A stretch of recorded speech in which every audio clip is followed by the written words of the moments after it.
पति पत्नी और दोस्त, पति का अच्छा दोस्त, पति मेरा दोस्त, मेरा पति मेरा दोस्त, इम्पॉसिबल।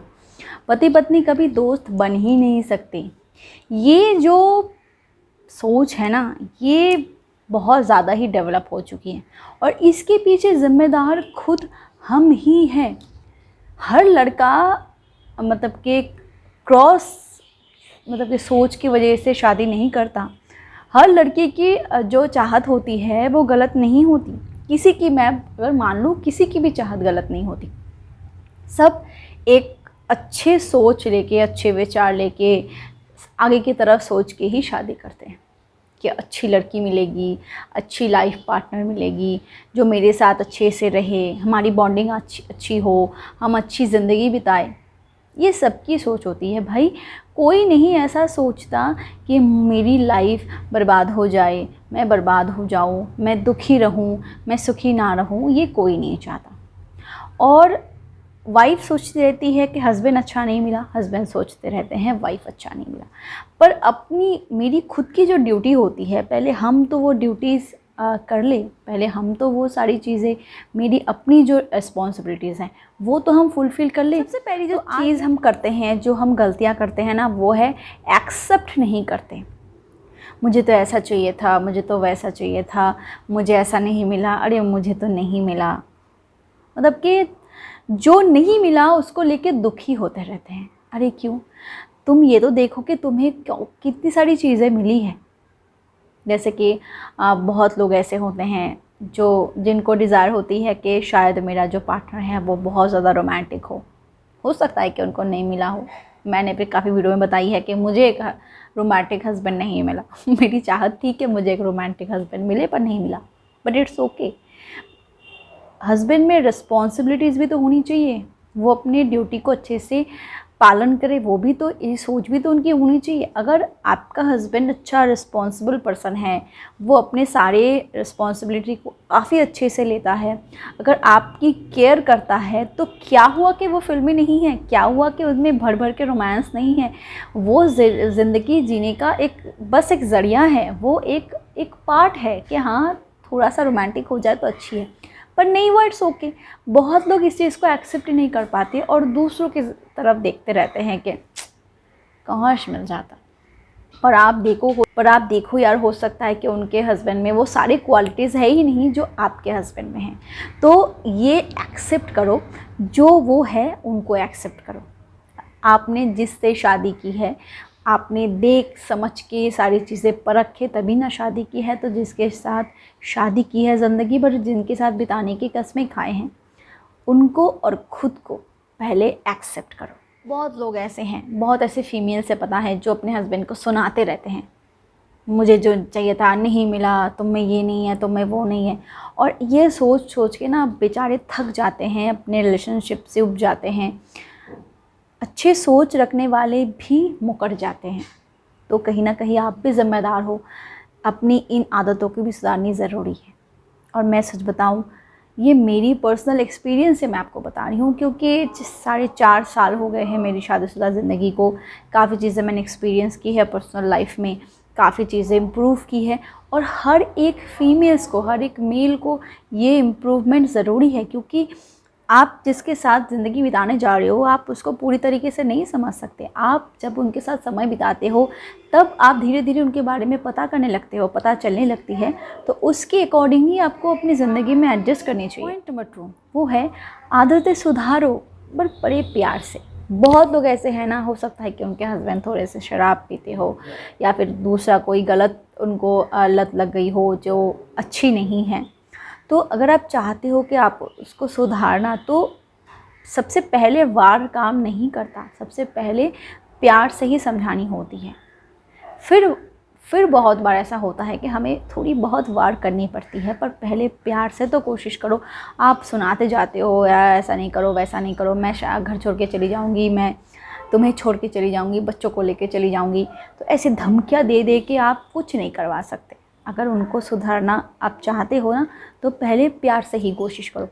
कुछ ऐसी आदतें होती है जो दिखने में गंदी तो लगती ही है, पर ऐसा नहीं है कि वो नुकसानदायक है। बहुत लोग ऐसे होते हैं जो बिस्तर में बैठ के खाना पसंद करते हैं, उनकी ये आदत है। वो बिस्तर में बैठ के ही खाते हैं, दिन भर थक हारे आते हैं, बिस्तर से उतरना बिल्कुल पसंद नहीं करते, स्पेशली विंटर में। हाँ, ये आदत गंदी है, मैं खुद एक्सेप्ट करती हूँ, पर ऐसा भी नहीं है कि वो उनको नुकसान करता है। तो उन चीज़ों को लेके कि सिर्फ आप पसंद नहीं करते, क्योंकि बहुत सारे फीमेल ऐसे होते हैं ना जो अपने घर को चकाचौंध रखना पसंद करते हैं। ये फीमेल की नेचर होती है। अगर आप ऐसे हो तो आप रहो, अपनी सारी चीज़ें उन पे क्यों थोप रहे हो। उनको जैसे ज़िंदगी को, सबकी थोड़ी सी प्राइवेसी होती है और थोड़ी सी प्राइवेसी सबको देनी चाहिए। तो अगर उनसे कुछ उनको नुकसान नहीं हो रहा है, जो उनकी थोड़ी सी आदतें हैं, जैसे कि बहुत सारे लोग ऐसे हैं जो पूरा दिन नहीं नहाते, शाम को नहाते हैं, ये उनकी बड़ी बुरी आदत है।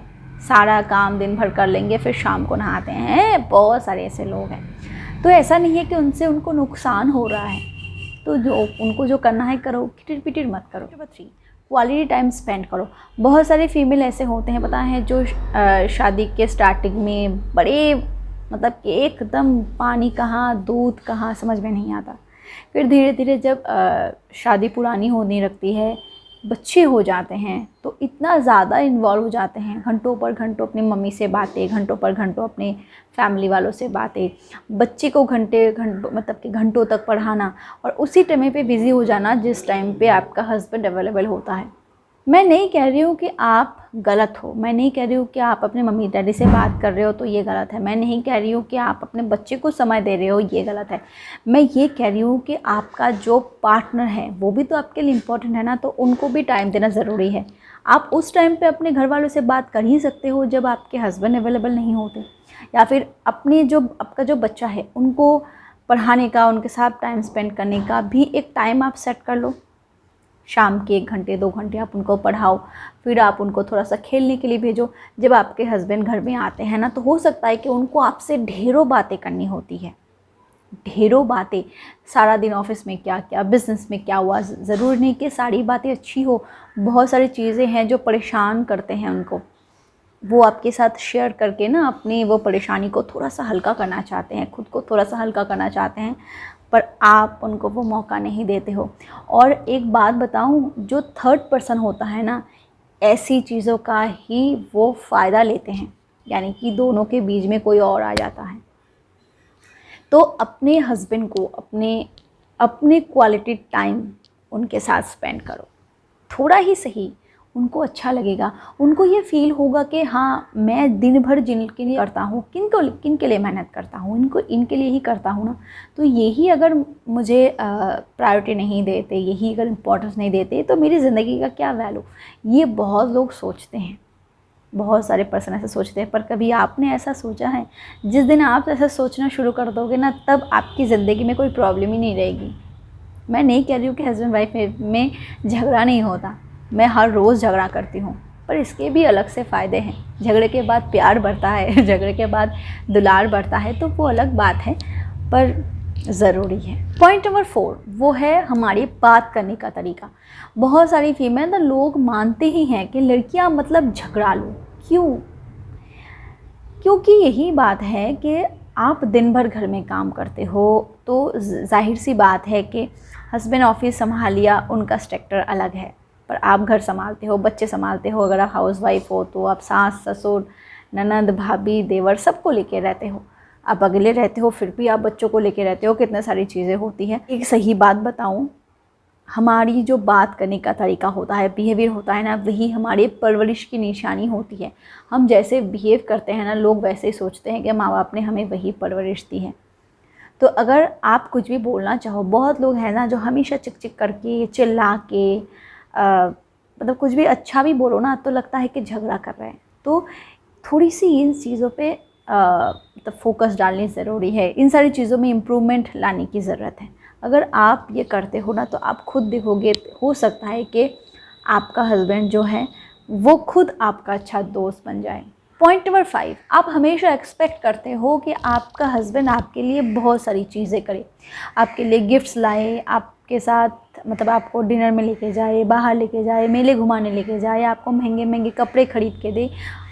आपका हस्बैंड सब कुछ करे, पर आप कुछ ना करो, यानी कि आप उनको टाइम भी ना दो, आप उनकी केयर ना करो, इम्पोर्टेंस ना दो, कुछ ना करो। यार, उनको भी केयर की ज़रूरत है, वो भी चाहते हैं कि जिनके साथ उन्होंने शादी की है, पूरी ज़िंदगी जिनके साथ रहना है, उनके साथ समय बिताए, उनसे मिले, उनको प्यार वो अपनापन मिले। तो थोड़ा सा केयर करना ज़रूरी है। अक्सर फीमेल्स जो है अपने हस्बैंड को टेकन फॉर ग्रांटेड ले लेते हैं, मतलब मेरा हस्बैंड तो है ही, हाँ मेरा हस्बैंड तो है ही, उनका तो काम ही है, वो तो उनको तो रिस्पॉन्सिबल बनना ही है। कहीं लिखा नहीं है जो अच्छे इंसान हैं वही रिस्पॉन्सिबल होते हैं। आप दुनिया घूम के देख लो, भरी पड़ी है एक से एक अजूबे।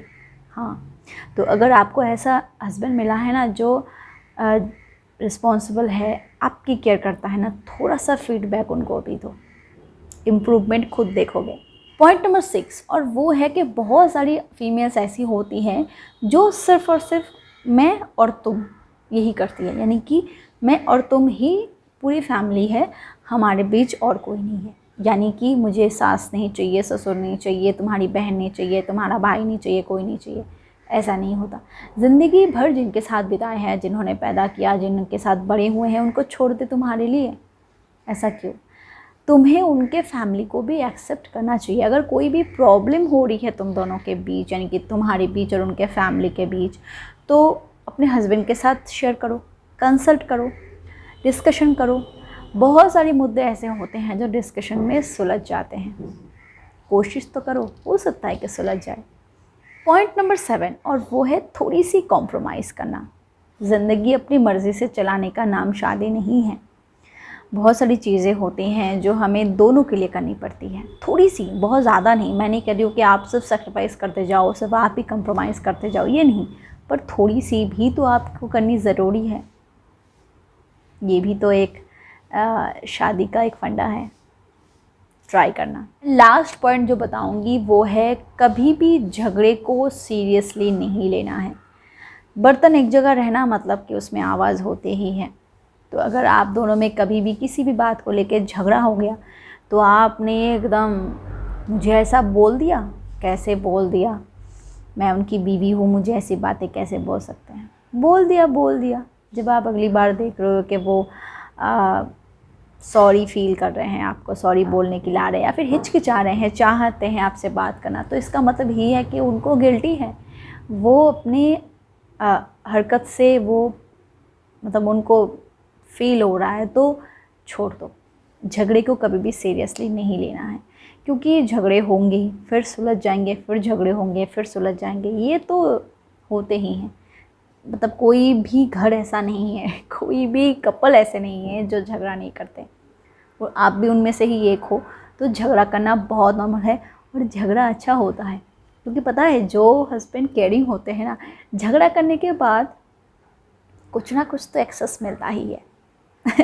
एज अ फीमेल मैं ये बात बता रही हूँ, सच में जो लोग हस्बैंड थोड़े से केयरिंग होते हैं, लविंग होते हैं, रिस्पॉन्सिबल होते हैं ना, झगड़ा करने के बाद ना कुछ एक्स्ट्रा चीज़ें आ जाती है, फीलिंग्स कहो, ये भी कह सकते हो कि सोच अचानक बदल जाती है कि हाँ थोड़ा चलो।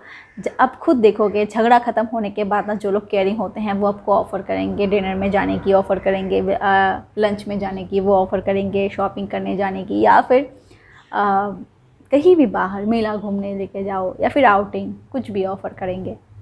तो झगड़ा करना अच्छा है, पर उसको खींचना अच्छा नहीं। व्यूअर्स, मेरी वीडियो आपको कैसी लगी मुझे कमेंट सेक्शन में ज़रूर बताना, और वीडियो को शेयर भी करो, हो सकता है कि और भी किसी को इससे मदद मिल जाए। Thank you so much for watching my video. Keep watching and keep healthy. Bye bye.